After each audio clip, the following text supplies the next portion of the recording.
ها قالت لك ايه؟ فرحت مش كده؟ عيب يا معلم، ده انا خبره زي ما قلت لك. احسن حاجه انك تضرب على الحديد وهو سخن. سيبني في حالي بقى. ايه انت حاسس انك اتورطت ولا ايه؟ بص يا عاطف، انا بصفتي محامي العيله وصاحبك من ايام طومان باي الابتدائيه بقول لك بالفم المليان، مروه دي لقطه ومش هتلاقي زيها تاني. اتكل على الله وخدش بصدرك. ممكن تخرس؟ طب اهدى بس وقول لي ايه اللي حصل. انا غبي اني سمعت كلامك. الله يخرب بيتك. يا عم ما تفهمني، هي قالت لك ايه بالظبط؟ ما قالتش حاجه خالص، قفلت السكه في وشي. طب ما يمكن الخط قطع، ما انت عارف شبكه اليومين دول زباله. هو في زباله غيرك؟ يا عم كتر خيرك، الحق عليا ان انا كنت عايز اخدمك. امشي اطلع بره يا مدحت. امشي اطلع بره.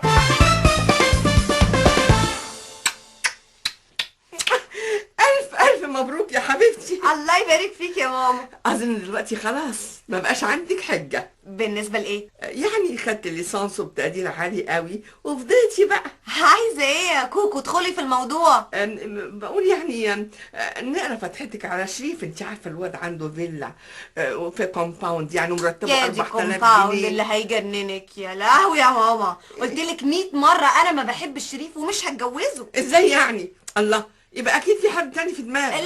لا حد ولا سبت. أنا مش هتجوز دلوقتي خالص، عن إذنك بقى. رايحة فين؟ رايحة الرندا. عاجبك كده؟ عاجبك اللي بتعمله بنتك ده؟ هو جواز بالعافية؟ ما قالت لك ما بتحبوش، ما بينزلهاش من زور، وانا كمان ما بحبوش. خليك انت في الكركبه بتاعتك واعمل حسابك، بنتك مش هتتجوز غير شريف. ايه بيقابليني؟ بتقول حاجه يا عبده؟ بقول حسبي الله ونعم الوكيل. بقول لك ايه يا ابراهيم، انت مش ملاحظ كده ان عاطف بقاله اسبوع ما خرجش من اوضته؟ اكيد بيذاكر، ما خلاص مناقشه الرساله بتاعته ناقص عليها ايام. لا اكيد الحكايه فيها ان. سيب ابنك في حاله بقى يا فوزيه. يا ابراهيم ده بقاله مده ما راحش المروه. يمكن في زعله من شحاته وفلافي. انت بتهزر ولا ايه؟ ما هو انا ما بقتش فاهم، ابنك كان بيروح لمروه عشان هو بيحبها ولا علشان شحاته بيحب فلافي؟ ما انا ما باخدش منك غير التريقه وخلاص.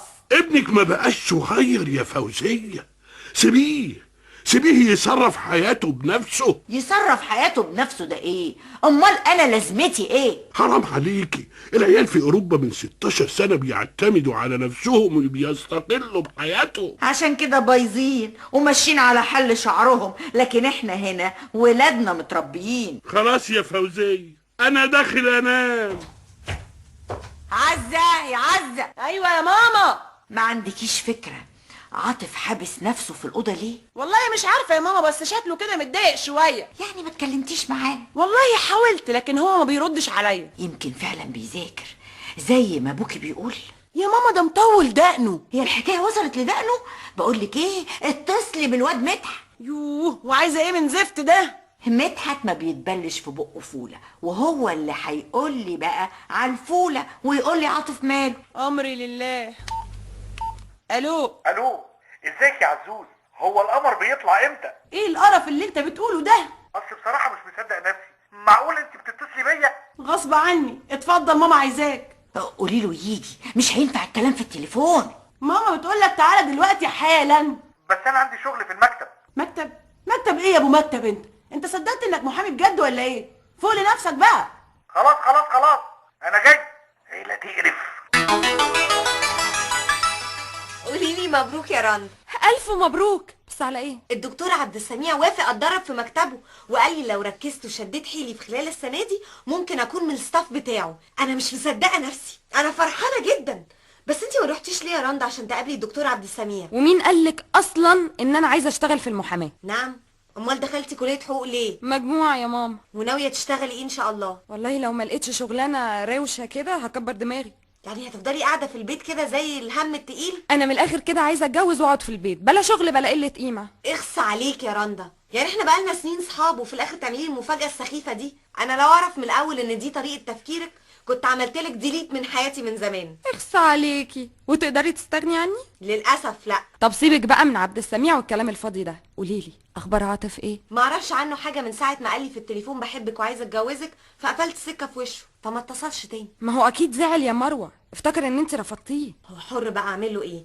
انا كل الحكايه لما قال لي كده اتفاجئت، ما عرفتش اعمل اي حاجه، فقفلت السكه في وشه. طب وهو هيعرف منين؟ كان المفروض يتصل تاني، يتصل مره واتنين وتلاته، اللي عايز حاجه لازم يحارب عشانها. الو، انت في اي داهيه يا شريف؟ في البنك يا طنط. هو ده اللي اتفقنا عليه؟ انا مش قلت لك اليومين دول لازم تبقى قريب قوي من مروه؟ ما انا كنت بستعد يا طنط. طب بقول لك ايه، دكتور الكلاب اللي كنت قلقانه منه بقاله فتره ما بيجيش، يظهر مروه نفضت له، بيتهيألي دي فرصتك بقى. وانا جاهز يا طنط، اتعلمت الطاولة وبقيتش خاف من الكلاب، واشتريت بدلة رمادي. يا اخويا بلاش بدل خالص. خلاص مش مهم البدلة يا طنط.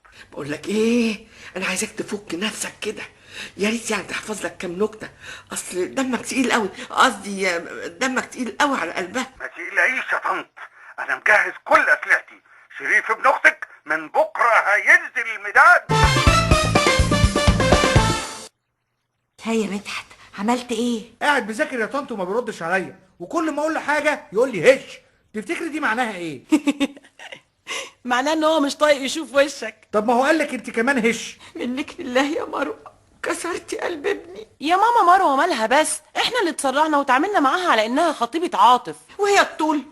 انا عايزه اعرف بس هي رفضته ليه؟ مش يمكن مرتبطة بحد تاني؟ صدقني انت عندك حق، دي اول مره تقولي حاجه عدله في حياتك. عقبالك كده لما تشغل دماغك الفاضية دي وتقول حاجة عدلة انت راخر. شايفه يا طنط بنتك؟ بقول لكم ايه، سيبوني في حالي، انا مش ناقصاكوا. ايه ده؟ شحاته بيهوهو. قوم شوف ايه الحكايه يا مدحت. انا ايه بس اللي وقعني مع العيله المجانين دي؟ انسى يا شحاته، مش هرد عليها حتى لو جات لي لحد عندي، مش هرد عليها. خلي عندك كرامه زي ما الكافي ما تسالش عليك، ما تعبرهاش في الجزمه القديمه. انت بتكلم مين يا عاطف؟ اقعد هوهو للصبح، مش هرد على الموبايل، يعني مش هرد على الموبايل. هو مين اللي بيتصل على الموبايل ومش عايز ترد عليه؟ يا شحاته انا عايز افهمك حاجه مهمه، انت كلب قد الدنيا، وهي حته قطه لا راحت ولا جت. ليه بقى تذل نفسك؟ هي تطنشك، انزلها ديلك وسيبها وامشي. وبعدين انتوا مفيش اصلا بينكم لغه مشتركه، انت بتهوهو وهي بتنونو. الحقني يا مدحت، ده هياكلني. طب قول لي اعمل ايه؟ شيله من فوقيا هتخنق يا مدحت. اشيل ايه؟ ده زي الجاموسه، انت متاكد ان ده كلب؟ بقول لك ايه، في جزمه جديده تحت السرير، اقف تحت السرير هاتها، هو بيحب ياكل الجزمه الجديده. البني ولا السودا؟ السودا يا مدحت. مش عايز اكلها يا سيدي مش انت يا بني ادم. امال مين؟ امري لله. هرد على التليفون، ناول لي الموبايل يا مدحت. هو فين؟ على الكومودينو بسرعه يا مدحت، مش عارف اتنفس. خد اهو الكومودينو اهو. الو الحقني يا عاطف، لافي بتموت. وانا كمان بموت. عاجبك اللي حصل ده؟ يعني انا كل ما ازقك خطوه لقدام ترجع 10 ورا؟ انا كده عملت اللي عليا خلاص، فاهم ولا لا؟ وما تزعلش بقى لو مروه حبت واحد غيرك. مش انت يا طنط اللي قلت لي اشتري كلب عشان مروه تحبني؟ انا قلت لك اشتري كلب مش سرعوه. ده منظر كلب ده كان القطه وكان هياكلني انا كمان. ما هو انا ما بفهمش في الكلاب يا طنط. انت من امتى بتفهم في اي حاجه؟ والغريبه ان الراجل اللي اجرت منه الكلب قال لي انه من سلاله ممتازه.